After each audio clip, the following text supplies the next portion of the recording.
বাংলাদেশের ভাবনায় ছিল তিস্তা মহাপরিকল্পনা। চীনের ভাবনায় তিস্তা মহাপরিকল্পনার সাথে যুক্ত হয়েছে বাংলাদেশ চীন ইকোনমিক করিডোর। এই প্রস্তাবটি স্বয়ং প্রধানমন্ত্রী তারেক রহমানের সঙ্গে যখন চীনের প্রেসিডেন্ট শি জিনপিং এর শীর্ষ বৈঠক হয় বা দ্বিপাক্ষিক বৈঠক হয় চীনে, তখন স্বয়ং চীনের প্রেসিডেন্ট এই প্রস্তাবটি দেন তারেক রহমানকে, বাংলাদেশের প্রধানমন্ত্রীকে। তারপর থেকে জোরালো এই করিডোর প্রস্তাব নিয়ে এর নানা দিক এখন বিবেচনা করা হচ্ছে। বাংলাদেশ চূড়ান্ত মতামত দেয়নি, নীতিগতভাবে একমত পোষণ করেছে। কারণ এই ইকোনমিক করিডোরের সাথে ভূ রাজনৈতিক চ্যালেঞ্জ, কূটনৈতিক চ্যালেঞ্জ, আন্তর্জাতিক চ্যালেঞ্জ এর সাথে যুক্ত আছে। একদিকে ভারত, অন্যদিকে মার্কিন যুক্তরাষ্ট্র।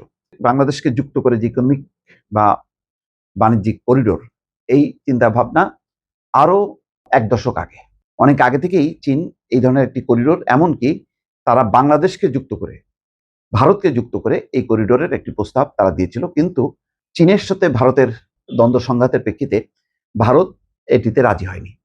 তখন ভারতকে বাদ দিয়েই বাংলাদেশ মিয়ানমার হয়ে বাংলাদেশের সাথে একটা ইকোনমিক করিডোর ওপেন করার চেষ্টা করেছে, যেখানে সড়ক সংযোগ এবং ট্রেন সংযোগ থাকবে।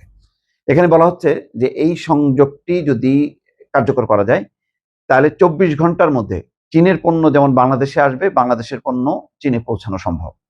সবচেয়ে বড় কথা হলো আসিয়ানের সাথে যুক্ত হয়ে যাবে, যেখানে আসিয়ানভুক্ত 10টা দেশের সাথে যুক্ত হওয়ার পর বাংলাদেশের জন্য একটা অপার সম্ভাবনা খুলে যাবে। মিয়ানমার, ইন্দোনেশিয়া, কম্বোডিয়া, থাইল্যান্ড সহ 10টা দেশের সাথে সংযোগ তৈরি হয়ে যাবে এই এক ইকোনমিক করিডোরের মধ্য দিয়ে। তো সেই ইকোনমিক করিডোরের চ্যালেঞ্জটা একটা হচ্ছে আভ্যন্তরীণ বলতে মিয়ানমারের রাখাইন রাজ্য দিয়েই কক্সবাজার টেকনাফ যুক্ত হওয়ার কথা, কিন্তু রাখাইনের অর্ধেকের বেশি এলাকা আরাকান আর্মির দখলে, যেখানে এখনো পর্যন্ত সংঘাত হচ্ছে এবং গত দুদিনে তীব্র সংঘাত চলছে মিয়ানমারের সামরিক বাহিনীর সঙ্গে আরাকান আর্মির সঙ্গে। সেই সাথে 11 লাখ রোহিঙ্গা যাদেরকে বিতাড়িত করা হয়েছিল, তারা এখন কক্সবাজারে অবস্থান করছে। এখন এই ইকোনমিক করিডোর যে বাংলাদেশের সাথে যুক্ত হবে, এই সংকটের সমাধান কিভাবে হবে? এই সংকটকে পাশে রেখে বা সমাধান না করে এটা কি চালু করা সম্ভব? অনেকে মনে করছেন এটা খুবই চ্যালেঞ্জিং। একমাত্র এই চ্যালেঞ্জটা যদি চীন মোকাবেলা করতে পারে, তাহলে সমাধান হবে। এটা একটা দিক গেল। অন্যদিকে ভারতের প্রতিক্রিয়া কি হবে? ভারত কি চাইবে যে এই যে চীনের ইউনান প্রদেশের রাজধানী কুনমিং থেকে শুরু হবে যে করিডোর, সেটি যাবে মিয়ানমারের মান্দালয়ে। সেখান থেকে করিডোরের একটি অংশ মিয়ানমারের ইয়াঙ্গুন থেকে অন্য অংশ বিস্তৃত হবে রাখাইন রাজ্যের কিয়াও কোপিউ গভীর সমুদ্র পর্যন্ত। মিয়ানমারের রাখাইন থেকে সংযোগটি সড়ক এবং রেল নেটওয়ার্কের মাধ্যমে বাংলাদেশের কক্সবাজার এবং চট্টগ্রামের সঙ্গে যুক্ত হবে। চীনের পক্ষ থেকে এমন সম্ভাব্য রুটের প্রস্তাব রয়েছে বলে ঢাকার একাধিক সূত্র বলছে। এই অঞ্চলের অর্থনৈতিক এবং যোগাযোগের রুট হিসেবে চীনের করিডোর তৈরির প্রস্তাব এর আগেও বিভিন্ন সময় এসছে।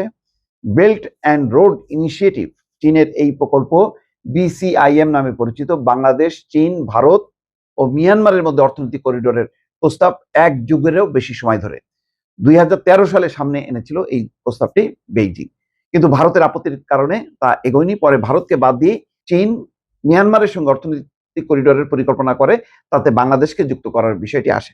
এখন চীন সম্ভাব্য সেই প্রস্তাব বাংলাদেশকে দিয়েছে বলে জানা গেছে, কিন্তু ওই যে আভ্যন্তরীণ সংকট, মিয়ানমারের আভ্যন্তরীণ সংকটের কারণে এটা বাস্তবায়ন করা যাবে কিনা, এটা একটা চ্যালেঞ্জ। অন্যদিকে যেটা হচ্ছে যে আমেরিকার সঙ্গে বাণিজ্য চুক্তির ফলে আমেরিকার সাথে বাণিজ্য স্বার্থের সংঘাত সৃষ্টিকারী কোনো মহল, কোনো পক্ষ, কোনো দেশের সাথে বাংলাদেশ চুক্তি করতে পারবে না, এমন একটি ধারা বাণিজ্য চুক্তিতে আছে, যে সেটি সম্ভব হবে কিনা। আমেরিকার যেখানে বাণিজ্য স্বার্থ বিঘ্নিত হবে এমন কোনো পক্ষের সঙ্গে বাংলাদেশ যুক্ত হতে পারবে না। এটা যদি হয় তাহলে এটা এড়ানো কিভাবে সম্ভব, এটা নিয়েও এখন একটা প্রশ্ন এসছে। সেই কারণে বাংলাদেশ নীতিগতভাবে একমত হলেও এটা নিয়ে এখন পর্যালোচনা হচ্ছে, এটা কিভাবে সম্ভব, সেই ধরনের বাংলাদেশের সেই দক্ষ কূটনীতি আছে কিনা যেটা দিয়ে বাংলাদেশ মোকাবেলা করতে পারবে, সেই প্রশ্নটা কিন্তু সামনে চলে এসছে। এখন সব দিক দিয়ে বাংলাদেশের জন্য লাভবান এবং একটা বিকল্প অর্থনীতির একটা অপার সম্ভাবনা, যেখানে দক্ষিণ পূর্ব এশিয়ার সঙ্গে বাংলাদেশের এইরকম একটি সংযোগ, মানে এটার গুরুত্ব কি এটা বলার অপেক্ষা রাখে না। কিন্তু ভারত উদ্বিগ্ন যে তার নিরাপত্তা নিয়ে, নিরাপত্তার দিক থেকে এটাকে ভারত ঝুঁকিপূর্ণ মনে করে।